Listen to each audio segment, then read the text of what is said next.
For me, it really was it sounds cliched and saccharine and awful, but it was a once in a lifetime opportunity, and I do feel genuinely honoured that I was chosen to go on this project. It was just from beginning to end an absolutely amazing experience. So for sure, it's definitely not something that I'm going to be forgetting in a hurry. One of the things that the Thai placement gave me was confidence, because I was absolutely terrified of going out there, not speaking a word of Portuguese, and having to account direct a big communications campaign in a language that I didn't speak.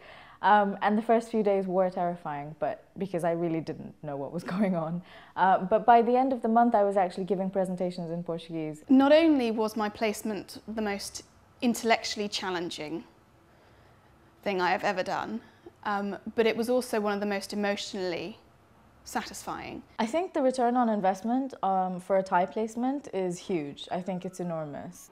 Thai gives you an opportunity to have a shot at whatever it is that you want to do. I mean, I probably didn't have to do some of the media type planning stuff or the PR stuff that I did out there, but I chose to kind of like involve that in the sort of comms mix because it was something that I never had a chance to do before. You don't actually get the opportunity to kind of get a project on your own very often. Usually there's always someone above you, and I think learning to deal with that and that sort of pressure of sort of being the last, the only person who's accountable for a project, I think is a very different experience, and for me that was like a really big thing. I learnt how to be a clearer, simpler strategic thinker, because unless what you produced had that simplicity and clarity, then it was never actually going to work for the people that you were trying to help. It pushes you to want to do your best, because at stake is potentially, the lives of young children or the welfare of a community that you could be trying to help, and you're not doing it because you have to tick some sort of a box in terms of having got some sort of a skill set, improved.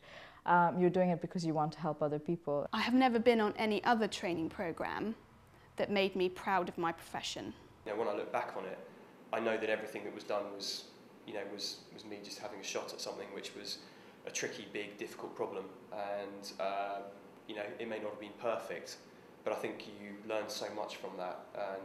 And whenever I have difficult situations now, I kind of very often I'll think back to kind of how did I cope with it then, and how do you overcome these things? Because of the conditions I was working in the middle of the Atlantic rainforest, you had to be very inventive. You didn't have the resources of a big agency behind you, so everything you did was your own common sense and your own initiative, which I think really stood me in good stead when I came back to my own agency.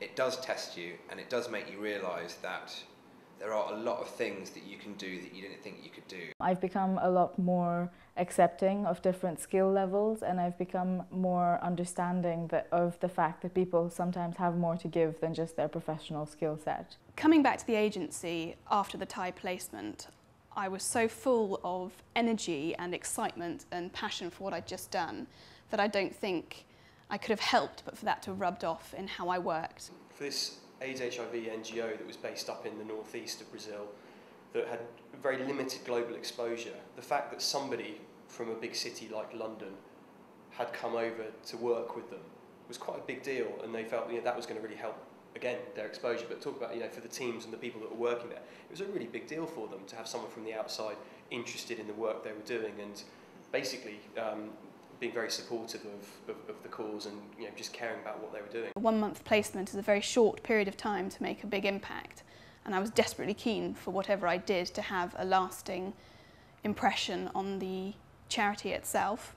To live with a family as well, that for me was a really, and it's sort of tied into the language, but again, just as an experience, being welcomed into a house and how they made certainly me feel. And involved me in everything they were doing was, just the warmth was amazing. And this is a family, by the way, who didn't speak any English, which is why you have to learn a little bit Brazilian Portuguese before you go out there.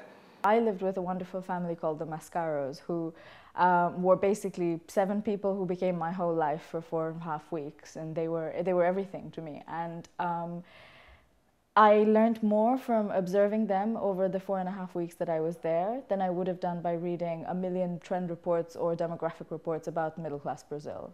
Yeah, it's just all part of the life experience that I guess we we took out of Brazil. It's learning about another culture, getting actually properly immersed into it this time, rather than just some standard 2-week holiday that you go on when you lie on the beach and actually don't really learn anything about the country at all, or its people, or its culture.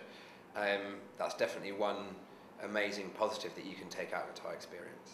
An experience that does lead to immense professional development, but it's not done through any kind of sort of structured training program or training scheme, and I think that's one of its strengths. It's very much up to you what you do with it. I think I also came back with a much richer appreciation of how powerful our industry can be, and how we can use that power to, cliché as it might sound, make the world a slightly better place.